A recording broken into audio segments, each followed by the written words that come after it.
c'est cette insistance chez François, c'est la joie parfaite parce qu'il n'y a aucun motif d'être joyeux. Donc c'est une espèce de liberté. Et là, il rejoint, je dirais, le cœur de l'évangile, cette ipsissima vox de Jésus, c'est-à-dire une des paroles dont on est sûr qu'elles sont de Jésus. Les autres paroles, je dirais, c'est des paroles de la Bible, des paroles de Hillel, de Shammai, des rabbins de l'époque, mais vous savez bien, il y a deux paroles dont on est sûr qu'elles sont de Jésus. C'est le mot Abba, pour parler à Dieu, donc une intimité, une Abba, Aleph, Bet, donc les deux premières lettres de l'alphabet. Aleph, l'alif, c'est ce qui est avant le temps, le mystère. Et Bet, c'est la création. Bershit bara Elohim. Comme ça que commence le texte de la Genèse. Donc dire Abba, c'est tenir ensemble l'Aleph, l'innommable, l'irreprésentable, l'incréé, et Bet, comme dans Bethléem, la maison, le temps. Donc tenir ensemble le temps et le non-temps, l'éternel et l'espace-temps dans lequel nous vivons. Tout cela est dans ce mot Abba, qui littéralement veut dire papa. Littéralement, je dirais, c'est une relation avec la source de l'être qui est une intimité, je dirais, non seulement intellectuelle, la relation d'un effet avec sa cause, mais une relation filiale. Ce que nous avons à retrouver, c'est cette relation filiale avec la source de l'être. C'est pour ça que Jésus ne transmet pas à ses disciples une loi, une Torah, une charia, un dharma, c'est toujours la même réalité. Il leur transmet une prière, c'est-à-dire une relation. Et ça, chez François, ça va être aussi quelque chose d'important. Parce que quand ses frères lui demandent « Mais apprends-nous à prier, comment est-ce que toi tu pries ?» Et là, il lit notre Père. Et il le développe un petit peu. Dites simplement notre Père. Comment on peut marcher, que le nom de Dieu soit sanctifié, que son règne vienne, que sa volonté soit faite. Quand vous dites le Notre Père, vous êtes dans le désir de Christ, vous êtes dans le cœur de Christ.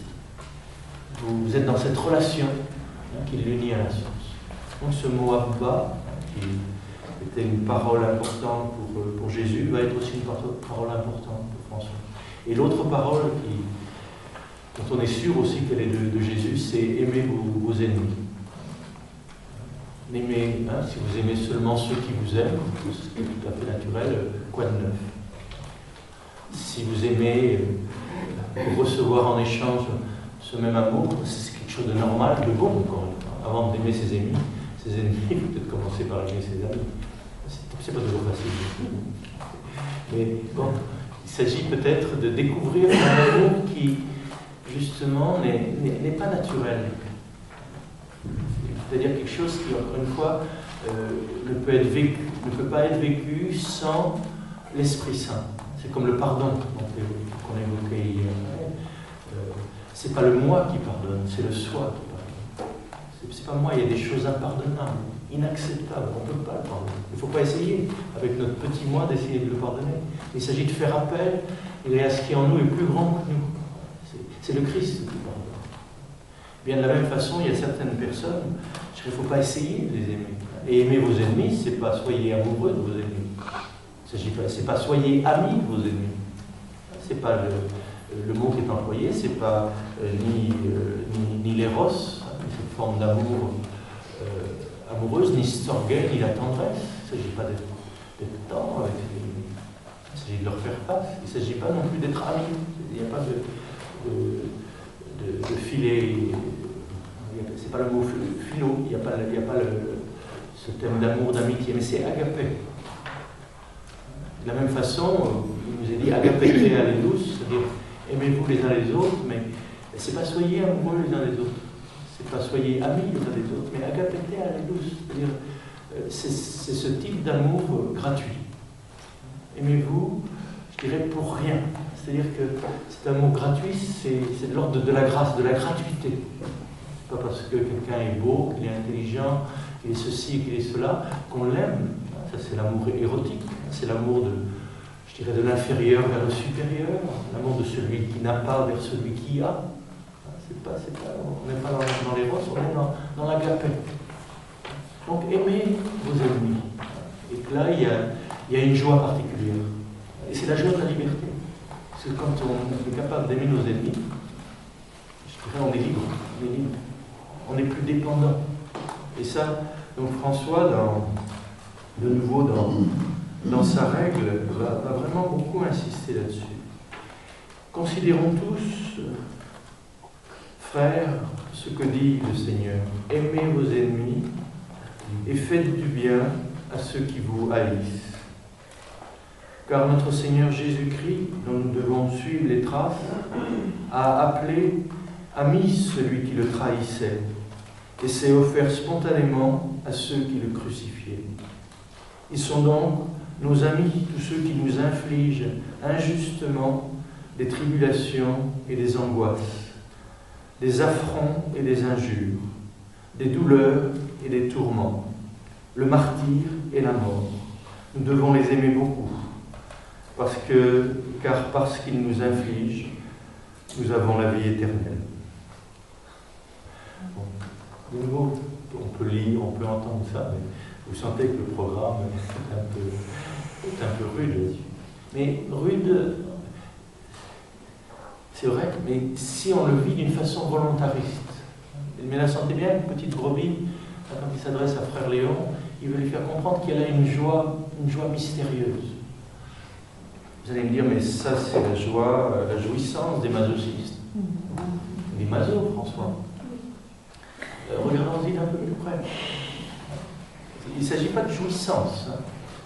Le masochisme, c'est quelque chose de très intéressant à étudier, cette espèce de plaisir qu'on peut avoir à souffrir. Et à certains moments, c'est vrai que quand on lit certaines choses de François, on peut se demander s'il n'a pas plus de plaisir à souffrir que... Mais on voit à d'autres moments de sa vie que c'est effectivement pas le cas. Mais ce qui est important pour lui, c'est l'union avec le Christ. Petite brebis, si tu es patient, si tu te souviens du Christ, de ce qu'il a enduré, c'est ça qui est la joie parfaite. C'est de se sentir uni au Christ, à la fois dans ces moments de transfiguration, mais aussi dans ces moments de douleur, d'être un avec lui, quelle que soit la circonstance. Et là, cette joie parfaite, c'est ni plus ni moins la béatitude des persécutés pour la justice. Donc, vous vous souvenez, bienheureux les pauvres aussi. C'est ce qu'a essayé de vivre François. Les pauvres en esprit, parce que la terre leur est donnée. Bienheureux les doux, ils recevront la terre en héritage. Cette façon non violente d'aborder la terre doucement. C'est dans cette douceur que les choses nous sont données. Plus on veut la prendre, plus on veut la posséder, plus elle nous échappe. Bienheureux ceux qui pleurent. Encore une fois, ce n'est pas seulement de larmes de douleur, mais de larmes d'émerveillement. C'est ces larmes qui vous savez, c'est ce qu'on appelle le don des larmes dans la tradition ancienne. Il y a ces larmes de colère, il y a ces larmes de douleur qui nous gonflent les yeux, qui nous font les yeux rouges. Puis il y a ces larmes qui nous lavent, qui nous nettoient. On l'évoquait l'autre jour. Si tu es baptisé dans l'eau, mais si tu n'as pas été baptisé dans les larmes, ton baptême ne vaut rien. C'est le rappel, encore une fois, de retrouver en nous cette eau, ce cœur liquide. Comme le disait le curé d'Ars, les saints ont le cœur liquide. La chose la pire qui puisse nous arriver, c'est d'avoir le cœur dur, le cœur fermé, comme de la pierre. Que nos cœurs de pierre deviennent des cœurs de chair. C'est la grande prière aussi du prophète Ézéchiel. Donc c'est cette béatitude qui est la béatitude. Bienheureux les persécutés pour la justice. Ceux qui sont justes, ceux qui sont ajustés. Encore une fois, la justice, être juste, qu'est-ce que c'est ça? Il faut le prendre dans un sens musical. Avoir le ton juste, le son juste. C'est l'accord. C'est cette façon d'être accordé à la présence de l'être.